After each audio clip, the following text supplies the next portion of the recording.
Zipo taarifa chache katika mitandao ambazo hatuwezi kuzipuuza za jitihada za baadhi ya watu katika vikundi vidogo kuhamasisha kuvuruga uchaguzi huu ambao umepangwa kwa mujibu wa sheria. Ninayo heshima kuwaeleza kuwa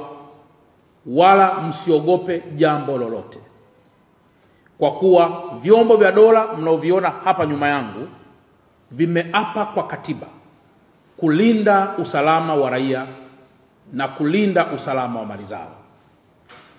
Hakutakuwepo hata mmoja